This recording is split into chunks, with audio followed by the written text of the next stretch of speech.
Recording in progress. Hello and welcome to Bible FPL, a review of Game Week 24, a look ahead to Game Week 25. I'm really pleased that the last video helped a few of you in relation to sort of putting in boundaries in FPL, like healthy boundaries that help you to manage the game better in a way that works for you, really, and ultimately helps you to get more enjoyment from the game rather than stress. Even things I've got to mention, like checking the scores at the end of the day. If you know that sort of being on your phone throughout the day and checking them, throughout the kickoffs on a Saturday or Sunday is going to bother you, like just tune out from it for the day. Like mute your chats, don't check the scores. Have the discipline to spend time with the family. Check it at the end of the day when you have a bit more time to process it in a way that isn't going to sort of ruin your time with your family if you know it's going to bother you. So there's lots of things you can do to help sort of enjoy FPL more and actually put boundaries into protect yourself from scenarios where, yeah, you could sort of ruin time with your loved ones, the ones that actually mean the most. Yeah, in terms of this video, so this is sort of more now a look ahead to game week 25, a quick review of my teams for game week 24, looking at the fixtures and stuff, and a short talk from the Bible team, and which we'll get onto in a bit. As for the main team, so 75 points this week was really lovely. I was delighted with it.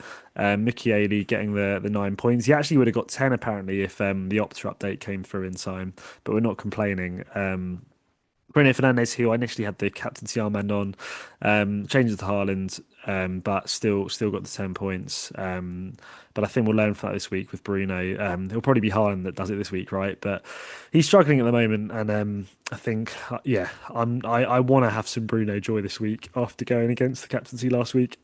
The Henderson 7 points to get three bonus without an attacking return is just phenomenal. And Ekatike burn up top. Like we had a really lovely game week, and it's popped us into the top 500k for the first time this season on the main team. So I'm really pleased with the trajectory that this team is heading on. And yeah, as it stands, I'm actually planning to roll the transfer heading into game week 25. I've got a plan for game week 26 where I can do haul down to Chris Richards, and then with that money, I can essentially do McAllister up to one of the 6.8 million Arsenal mids, i.e., Madueke, Trossard, or Martinelli, whichever one is looking like they're going to get their most minutes in the double. So then I'll have triple Arsenal for the double game week, and I'll also have some Palace coverage for these absolutely plum fixtures: home to Burnley, home to Wolves. So that's the plan on the main team, which I'm quite happy with, providing there's no injuries or upsets before the deadlines, which I'm really hoping doesn't happen because I'm happy with my transfer plans basically. As you can see, the double game week's been confirmed for Arsenal and also Wolves. So you're all wanting to be planning for triple Arsenal for game week 26 if you haven't got that already. I'm sure most of you do, or a lot of you have at least double, like myself. Chelsea still have a lovely sort of set of three games. And very interestingly, Palmer was benched last night in the Carabao Cup. So obviously that shows, his minutes still being managed. But at the same time, I'm fairly confident he starts two out of the next three of these lovely games. And like, to be honest with you, if he starts two of them and gets 30 odd minutes in the other, I'd be quite happy. So I'll talk to you about a potential thing on the Bible FPL team, or not so potential, in a bit in relation to that. I think Munoz and Ismail Assar look really lovely picks from this week if you've got a spot for them in your team. Excuse the dishwasher. I knew it was going to make a noise at some point. But Sarr, I remember last season away to Brighton, he scored against us, and then home to Burnley, home to Wolves is as nice as it gets. And then Munoz, you get the defensive coverage as well as the attacking threat. And I think Munoz put up 0.26 expected goal involvement in their last game. So, Munoz, I think, is a wonderful pick if you can get to him. And he's someone I was really looking at, but I may have had my sort of plans tweaked elsewhere. Yeah, when it comes to the Bible FPL team, which I'll come on to shortly. Yeah, as for the Bible FPL team, I know sort of managing the two teams on here. I know someone commented on the last video in relation to that. Like, yeah, I hopefully it's fair enough that you can see I'm managing my wife's account this year for the Bible one. It's a bit of an experiment, really, when it comes to let's see how well the team can do, sort of full of Christian players. Next season, I may well go back to one team. I'm going to try and persuade my wife to do FPL again next season. She did really well the year she took it seriously. And yeah, I've got an idea, I think, as to how to sort of manage the one team that has a bit of a kind of compromise of both, where I still get to play the game in a way where I'm not entirely limited by who I pick, but there still is a core to the team. So I'll talk you through the rules of how the Bible FPL team works in a minute, just like very briefly. for those of you that don't actually understand sort of the rules that I've set for the Bible FPL team. But we'll come on to that in a minute. I think that's the key for fixtures, really. Like, obviously, United still have a lovely run, and I think Mbermo, Fernandez are really nice picks for them. I think Jared Bowen's a differential captaincy punt this week if you're feeling it. My problem is I got burnt by Bowen at home too. I think it was Burnley earlier in the season, so I just don't have the bottle to go there again after he hurt me so badly in that fixture last time out. And then Bournemouth, they've got a wonderful run. Senesi proved last game week. I think I mentioned Senesi last sort of video before the game week 24 deadline. Like, he gets a few clean sheets in this run, he's going to get some bonus, he's going to get some defcom. If he gets some attacking returns, like, he's going to absolutely smash it over this run. And he's already started off of, I think it was an 8 pointer against Wolves. So the man's a legend. So if you need a defensive spot for a reasonable price, again, I think Senesi's still a great call. Definitely not too late to hop on him. Home to Villa, like, Villa are struggling a little bit in the last few games, so maybe he cleans in that and defcons, and could be a good entry point. Also, yeah, I mean, the score may have changed since I last did this, but City, when I saw, were 1-0 up against Newcastle. So they're looking like they're through in the Carabao Cup. It's one other thing to plan for, because that would mean, it doesn't mean City are going to double in 26. What it does mean is that they're going to blank in game week 31 most likely, and Palace as well with that. So this is another thing to think about, like, with your teams. Like, you don't want to stack too heavily if you're saving the likes of the wild card for game week 32. You don't want to stack up too heavily on Arsenal. Well, Arsenal players, I think you have to, but when it comes to like Palace players as well, and maybe like City players, I think you don't want to be tripling up on all of those teams, because you're going to have a very difficult task of getting through blank game week 31 otherwise. So it's just something to think about if your transfers. Like, it's another reason why maybe I steer away from Aminos this week, because it will save me sort of headaches down the line. So you've got to, maybe go on a planner like FPL.team to work out, who you can afford to bring in, and who actually it might be best to just leave out, and prioritise players that are definitely going to play in game week 31. I don't think you should make your whole strategy around it, because it's only one game week at the end of the day, but it's points. And, if you want to optimize things, you do need to bear it in mind. So yeah, I think I mentioned it's going to be a roll this week on the main team. There's a couple of transfers lined up for 26 when we get to it. In terms of the Bible FPL team, so we're 20k now, so we're still, in the decent scores. We're still in the decent ranks. Haaland captaincy, Semenyo goal was nice, Enzo goal was nice, Fernandez obviously did the business, was nice. Gabriel and Timber getting the cleaners was nice. Even Chalobah getting some defcon was, some consolation for things. The fact he didn't clean, and Perez coming on for 1 point for Saka. That was a shame. I had a captaincy on Saka. Madueke obviously smashed it in his absence. Yeah, it was a bit of a shame, 'cause it was a good fixture for Saka, but it is what it is. At least we still got 11 players out, because look at the state of that bench. Yeah, we will be sorting out some of these things in the coming game weeks, including one thing we've sorted out this week. I said I was going to mention the rules for the Bible FPL team, because obviously for the main team, so I can basically manage this like any other manager, right? Like, I've got the squad. I can make the transfers as freely as I want. I can bring in whatever player I want, etc., etc., etc. For the Bible FPL team, put together some rules for how I manage it. So um, here's the sort of gist of it, really. So I have to have at least 7 Christian players in the starting 11 each game week. So 7 in the Bible basically means completion. I thought seven's quite a good number, like sort of complete number in terms of who I've got in the starting 11.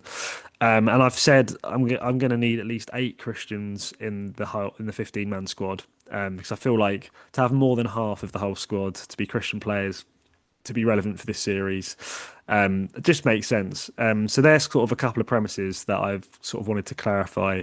I've sort of like developed the rules a little bit as this has gone on. I think next season I'll go into it with like the rules will be up front from the start. Everyone will know what the sitch is, and we'll play by that week in, week out. But I think from now to the end of the season, I'll make sure I stick by these sort of rule sets, which I think I pretty much have done all season. In fact, in many ways, I think the team's been full with almost all Christians for parts of the season. But I think, yeah, moving forward, I think I said to you last time, if I want to be competitive enough for this team, like I can't afford to not be able to own the likes of Bruno when they're on these sort of runs, or like if Salah's smashing it, or if Haaland's smashing it. So yeah, I think they're the rules that seem to make sense for the team. And now there's more reach to points. Like some of these Christian players that are great at DEFCON, like Lacroix, are still doing really well. So I think there's more of a chance by following these rules that I can still actually do really well in the game. And there's loads of class Christian players. So in terms of the team, so at the moment, this game week, this is what the team's gonna look like. So just to clarify, here's the sort of seven Christians in the starting 11. We've got Thiago, Semenyo, Enzo, Gabriel, Timber, Chalobah, and Alisson Becker. Lucas Perez, I'm not sure about of his faith, but yeah, either way, like there's sort of four spare spots there for sort of whoever I want, if you like. As you can see, Palmer's in. So this week, I've already done the early transfer of Saka to Palmer because but because Saka was predicted to drop in price, and it means that by doing that transfer now, next game week I can get back up to triple Arsenal by doing Dorgu up to Saliba for exact funds. And although triple Arsenal defence is a pretty sweaty move, and yeah, it maybe is a shame not to have had some kind of attacker. It's for this particular team setup, it's the easiest way of getting to sort of 3-0 on Arsenal players. So that's the plan as it stands for this team. And as you can see on the bench, all four of the lads on the bench. Yeah, are Christian lads as well. So we've definitely ticked all the boxes in terms of the rules as it stands, and we'll continue to do that moving forward between now and the end of the season.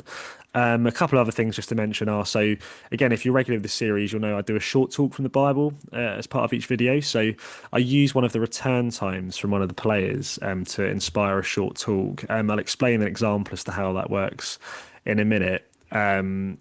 But yeah, I suppose the easiest example would be like if Lucas Perez, say Perez scored a goal, I would use him to inspire a Book of Luke option because he's called Lucas, and I would do the Bible chapter in relation to the goal time. So if he scored in like the 6th minute, I'd read from like Luke chapter 6 and do a little talk about that, if that makes sense.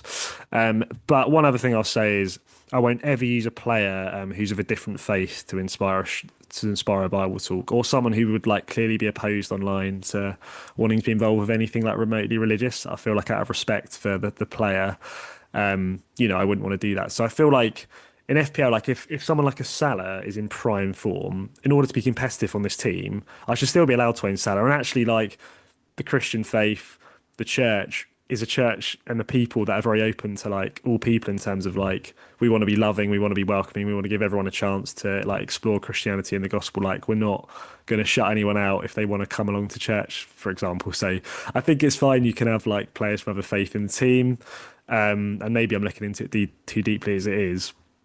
But if Salah scored, I wouldn't want to use like his sort of goal contribution to inspire a short talk. So I feel like that might not be respectful towards him because he's going to be more promoting the Islamic faith, whereas I'm promoting the Christian faith on this channel. So out of respect for Salah, we would never use the likes of him to inspire a short sort of Bible passage, if that makes sense.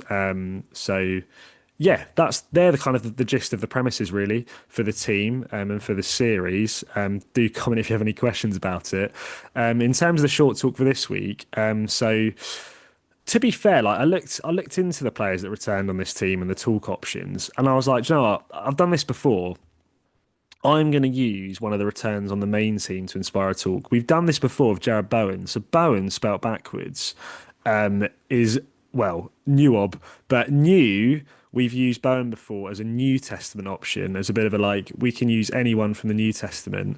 Having brought in Palmer, who's cold Palmer, we can read anything if he returns, by the way, from the Old Testament, because cold old and Palmer, any book that Paul wrote in the New Testament. So he's a wonderful player that can cover lots of books in the Bible. And he seems like a chill guy that I don't think would overly care about being involved in this series. That's the logic there. I suppose similar with Bowen. And, I'm not really, do you know what I mean? Like, I guess I'm just using a return to talk from a Bible passage. Like, I guess it's not the deepest thing anyway. So I'm being probably overly cautious with the premise anyway. But yeah, point is, Bowen scored for West Ham in the 7th minute, right?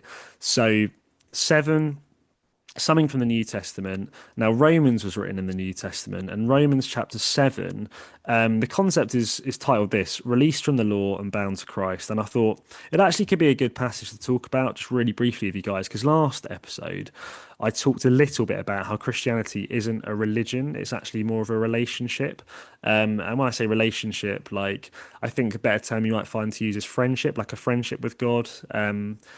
Where yeah, there's a lot of misconceptions out there that Christianity is like a very legalistic kind of religion where you have to follow all these rules. You have to, go to church every Sunday. You have to pray a certain number of times a day. You have to do X, Y, and Z in a way that's very kind of like religious. And that's not a knock to other religious faiths, but I think it's unhelpful to kind of conclude that that's the way Christianity works. Christianity is actually more of a relationship with God, where If you give your life to Jesus, the Holy Spirit comes and lives in your heart. So God's very Spirit is in you, He's with you. You can talk to the living God on a day-to-day basis where you can connect with Him and you can feel Him tangibly with the Spirit. And you can pray to Him and you can have answered prayers. Excuse the dishwasher as it goes off again. And yeah, like it's God essentially changes your heart to want to live for Him and want to follow some of these sort of laws and rules that the Bible talks about in a way we're not trying to earn salvation. Like the beauty of the Christian faith is God comes down to earn salvation for you. Jesus died on the cross and rose again to earn salvation for us as a free gift because we've all fallen short of His perfect standard. It's an incredible thing that God died for us out of pure love to save us, to forgive us. So we don't do stuff to earn anything because He's already earned it for us. But God changed our heart to want to, live in the right way, to one, honor Him, two, because actually the Bible says it will bring more life and life in all of its fullness if we follow God's ways. Like He doesn't want to see us completely broken and, hurt and whatever it might be. I gave an example about sort of drink on the last episode. Now, actually, if you get completely smashed week in, week out, that's actually going to be worse for you. Like God wants to not see us damaged and hurt ourselves. He wants to see us sort of mentally built up and spiritually built up and physically not harmed and stuff. So yeah, essentially, like, God helps you to see that actually, yeah, following Christ and following His ways of life is actually the best possible way to live.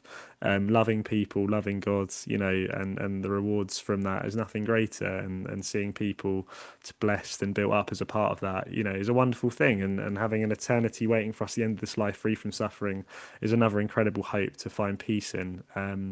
So yeah, hopefully you can hear if you're watching this, like, yeah, the Christian faith actually should be something that you should sort of hear about and go, actually, that does sound good. Like, it's not to say it never comes without its hardships, and it's not to say that life's always difficult, and it's not to say that people won't take the mick out of you for your faith.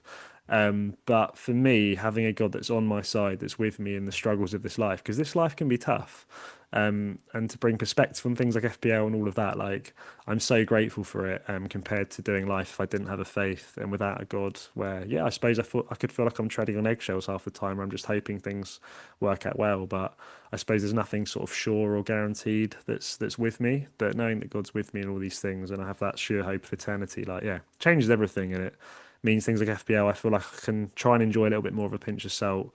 Um, and when it goes terribly, like I know it's not the end of the world because there's something far greater. So yeah, hope that's been helpful. Do comment if you have any questions about that talk. I'd love to help you on your journeys of faith. And just finally, I have already sort of flashed on the screen the team for this week on the Bible FPL team, but I do think it looks quite solid. And like I said, next week we've got the funds to get in Saliba for Dorgu, and then we can bench and the likes of Thiago against Arsenal and Pires we can bench again, and we can bring in Mane for the double, and it's all looking really nice. So let's see how the team does, and let's see if we can sort of get the rank back up again. We're almost on 100 subscribers, so yeah, do like and subscribe if you found this helpful. It's all appreciated. Your comments on the last video really appreciated. I'm pleased, like I said, it helped a few people. And yeah, if we get to 100 subs by the Game Week 26 deadline, I'm going to say we'll definitely lock in a triple captaincy for the double Game Week that week.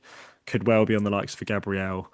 And I'll have to think about, yeah, 100 subscriber special of some sort or something that I'll do in the video that makes it, you know, remotely celebratory, if you like, or random or whatever. So I'll think about that. But for now, yeah, I'll leave it there.